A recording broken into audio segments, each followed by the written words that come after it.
కావాలని మీ కలను నెరవేర్చుకోండి. సంప్రదించండి హెగ్డే ఫెర్టిలిటీ, హైదరాబాద్, తెలంగాణ. డ్రోన్ ఎగరేసిందని, డ్రోన్ ఎగరేస్తే ఎవరైనా అనుమతి తీసుకోకుండా ఒక డ్రోన్ ఎగరేస్తే ఆ డ్రోన్కు 500 రూపాయలు ఫైన్ వేస్తారు అధ్యక్ష.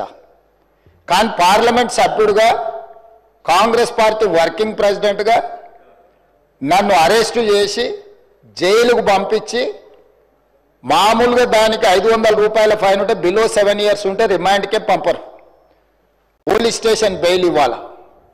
కానీ అధికారాన్ని అడ్డం పెట్టుకొని అన్ని రకాల వ్యవస్థల మీద ప్రభావితం చేసి చర్లపల్లి జైలుకు పంపించి నక్సలైట్లు, ఐఎస్ఐ తీవ్రవాదులు ఉండే డిటెన్షన్ సెల్లో ఒక కాంపౌండ్లో ఏ ఒక్క ఖైదీని లేకుండా 7 ఫీట్లు బై 12 ఫీట్లు ఉంటే అందులో 3.5 ఫీట్లు పండుకోవడానికి దిమ్మె ఉంటుంది, ఒక చిన్న బాత్రూమ్ ఉంటుంది అధ్యక్ష.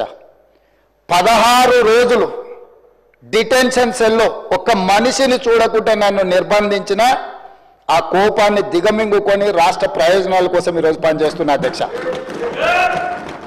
రాత్రిపూట పడుకోవడానికి లైట్ బంద్ చేయకుండా ట్యూబ్ లైట్లు ఆన్లో పెడితే అది ఓపెన్ ఎయిర్ జైలు, ఇంతింతలో బల్లులు, 7 ఫీట్లలో 3.5 ఫీట్లు దిమ్మ ఉంటే దిమ్మ మీద పడుకుంటే ఇంకొక 3.5 ఫీట్లు గ్యాప్ ఉంటుంది. లైట్లు బంద్ చేయకుండా లైట్లు ఓపెన్ పెడితే అధ్యక్ష ఇంతింతలో బల్లులు 20-30 పైన ట్యూబ్ లైట్ ముందు పురుగులు తిరుగుతుంటే, అది ఓపెన్ ఎయిర్ జైలు కాబట్టి పురుగులు వస్తే పురుగులను తినడానికి బల్లులు పరిగెత్తుతుంటే ఏ ఒక్క రోజు రాత్రి కూడా పడుకోకుండా మేల్కతో కూర్చున్న అధ్యక్ష.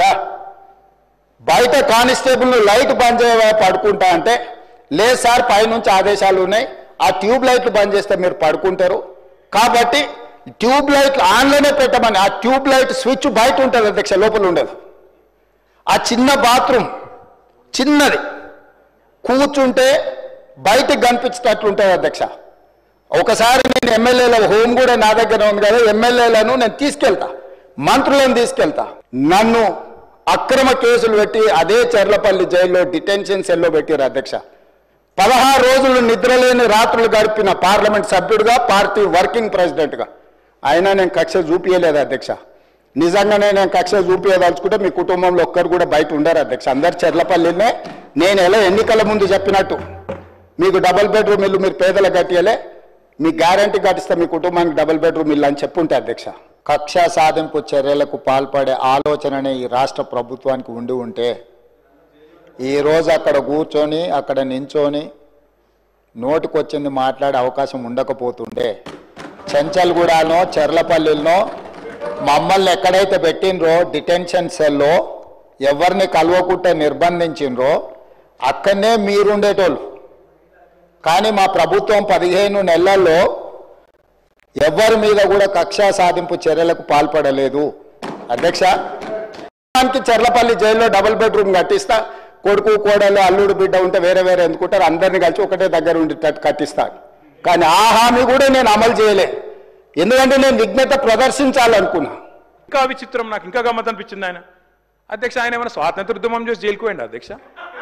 ఏం చేసిపోయింది అధ్యక్ష జైలుకి? ఆయన ఏదో పెద్ద సానుభూతి. మేము పోలేదా జైలుకి? వరంగల్ జైలుకి నేను కూడా పోయిన తెలంగాణ ఉద్యమంలో. ఎస్ ఉన్నాం, అక్కడ బరాబర్ ఉన్నాం. మీరెందుకు పోయినరంటే నేను అడుగుతున్నా ఈరోజు. ఎస్ మీ ఇంటికి ఇవ్వాలని జూబ్లీ హిల్స్ ప్యాలెస్ మీదకి ప్రైవేట్ డ్రోన్ పంపితే ఊకుంటావా?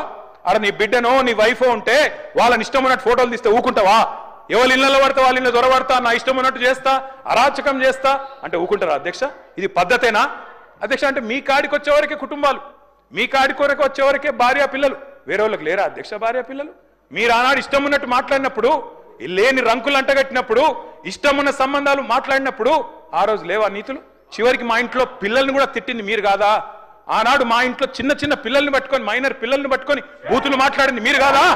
వాళ్ళ మీరేదో పెద్ద సానుభూతి కోసం మాట్లాడితే ఏం పని చేసిపోయినా మీరు జైలు. అయినా నేను అడుగుతున్నా ముఖ్యమంత్రి గారు, నేను అడుగుతున్నా అధ్యక్ష, జైలుకి ఎవరు పంపుతారు అధ్యక్ష? ప్రభుత్వాలు పంపుతాయా? కోర్టులు పంపుతాయి. కోర్టులో మీరు ఛాలెంజ్ చేసినారు, నన్ను రిమాండ్కి పంపొద్దు అని మీ లాయర్లు అడిగినారు. కోర్టు కాదు మీరు జైలుకే పోవాలని చెప్పింది. మేమేం చేస్తాం దానికి? రిమాండ్కు పంపేది మేం కాదు సార్, మీరు కాదు.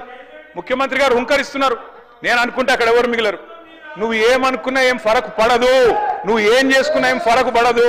నువ్వు అనుకుంటున్నావేమో పదవి శాశ్వతం, అధికారం శాశ్వతం, ఏది శాశ్వతం కాదు అధ్యక్ష. నేను కోరుతా ఉన్నా, ముఖ్యమంత్రికి అపరిమితమైన అధికారాలు ఉండవు.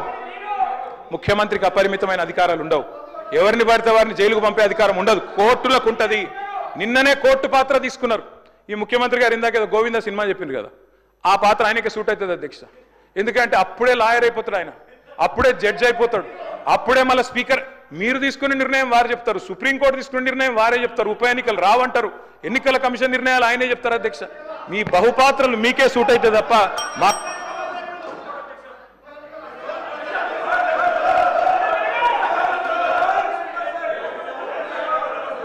సార్ స్పీకర్ సార్ మీరు చెప్పారు ఇన్ని పేర్లు చెప్పారు ప్రాజెక్టులు. నాగార్జున సాగర్, శ్రీశైలం, మంజీరా, మొత్తం కాంగ్రెస్ కట్టిన ప్రాజెక్టుల లిస్టులు అని చెప్పారు. నేను అడుగుతా ఉన్నది, ఎస్ నిజం, ఎస్ నేను కాదని లేదు కదా బ్రదర్. 50 ఏళ్ళ అధికారం ఇచ్చినప్పుడు ఆ మాత్రం కట్టాలి కదా, కట్టకపోతే కూడా బాగుండదు కదా. కట్టిండ్రు. మరి 2014 ముందు లేవా ఇవన్నీ? 2014 ముందు వానలు పడలేదా? 2014 ముందు ఈ ప్రాజెక్టులు లేవా? మరి అప్పుడు ఎందుకు వండలేదు పంటలు? ఎందుకో కేసీఆర్ ప్రభుత్వం వచ్చినాకనే వండినాయి. ఇవాళ ఎట్లా మాట్లాడతారండి? సూర్యాపేట జిల్లాలో రేవంత్ రెడ్డి గారు, సూర్యాపేట జిల్లాలో దయచేసి మీరు వినాలి. రేవంత్ రెడ్డి గారు నేను ఒక మాట అంటాను. నేను చెన్నై మీటింగ్కి పోయినాం. అక్కడ మీరు ప్రతిపాదన పెట్టిండ్రు. పెడితే నేను మీ పార్టీని కాదు, మీరు నేను ఇక్కడ ఉప్పు నిప్పులకి కొట్లాడుకుంటాం. ఆడ పోయినాక నేను మిమ్మల్ని గౌరవించి మా ముఖ్యమంత్రి గారు చెప్పిన మాట కరెక్టు, 33% కాదు 36% ఇవ్వచ్చు అని చెప్పిన. ఎందుకంటే నాకు ఆ సంస్కారం ఉంది. హద్దులు దాటినాక, సరిహద్దులు దాటినాక నువ్వు మా ముఖ్యమంత్రి కాబట్టి నేను కాపాడాలి, నేను గౌరవించాలి, నీకు డిఫెండ్ చేయాలి, అది నా బాధ్యత. కానీ ఇక్కడికి వచ్చిన తర్వాత కూడా మీరు ముఖ్యమంత్రి పదవిలో కూర్చున్న తర్వాత కూడా గంత ఫ్రస్ట్రేషను, గని రంకెలేస్తే కుదరదు. ప్రతిపక్షాల మీద మాటలతో డైలాగులు దాడి చేస్తా, పంచ్ డైలాగులతో దాడి చేస్తా కుదరదు. పరిపాలన అంటే పంచ్ డైలాగులు కాదు. పరిపాలన అంటే ఇప్పుడు మీరు చెప్పిన కష్టాలన్నీ ఉంటాయి. పరిపాలన అంటే ఇప్పుడు మేము 2014లో మేము కూడా ఆడికి వచ్చినాడు, ఇవన్నీ కష్టాలతోనే మేము కూడా స్టార్ట్ చేసినాం. మెల్లమెల్లగా ఒక్కొక్కటి సెట్ చేసుకుంటేనే వీడి దాకా వచ్చినాం. I wish you the best Revanth Reddy గారు. కానీ దయచేసి మీరు అన్నారు కదా కక్ష సాధింపు లేదు. కక్ష సాధింపు లేకపోతే నేను అడుగుతున్నా అధ్యక్ష, ఎందుకు రద్దు చేసినారు అధ్యక్ష? మేము తెచ్చిన పథకాలని, మేము తెచ్చిన ప్రాజెక్టులను. అప్పటికే ఎయిర్పోర్ట్ మెట్రో టెండర్ అయిపోయింది. రేవంత్ రెడ్డి గారికి ఒకటే కోపం ఏంటంటే వీళ్ళు తెచ్చిరు, నేను రద్దు చేయాలి. చేసి పారేసిండు. ఓకే, నో ప్రాబ్లం, ప్రభుత్వం మీది, మీ ఇష్టం. ఫార్మా సిటీ రద్దన్నారు, ఫార్మా విలేజ్లు ముద్దన్నారు. ఏమైంది అధ్యక్ష? మీ సొంత నియోజకవర్గం రేవంత్ రెడ్డి గారు కొడంగల్ ఏం జరిగింది? ఈరోజు నేను అడుగుతా ఉన్నా అధ్యక్ష, ముఖ్యమంత్రి గారు తప్పు కాదు, ఆయన బిజీగా ఉంటాడు సహజంగానే.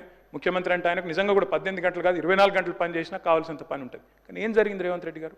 మీకు మరి లగచర్లలో ఒకటి పెట్టాలనుకున్నప్పుడు ఏం చేయాలా? మీరో, మీ బ్రదరో, లేకపోతే మీ నాయకులో అందరు కలిసి కాన్ఫిడెన్స్లో తీసుకొని వాళ్ళను అట్లా కాదు ఇట్లా అని ఒప్పించి మంచి జరుగుతుంది మనకని చెప్పి ఒప్పించి చేయాలి. కానీ మీరేం చేసిండ్రు? వాళ్ళు ధర్నాలు చేస్తే పట్టించుకోవాలి, రాస్తారోకలు చేస్తే పట్టించుకోవాలి. 9 నెలలు అక్కడ టెంట్ పడితే పోయినోళ్ళు లేరు, అడిగినోళ్ళు లేరు. ఆఖరికి అధికారులు పోతే లొల్లయింది. ఆ లొల్లిని మాకంటగట్టి మేమేదో చేసినామంటే నేను రేవంత్ రెడ్డి గారికి విజ్ఞప్తి చేస్తున్నా.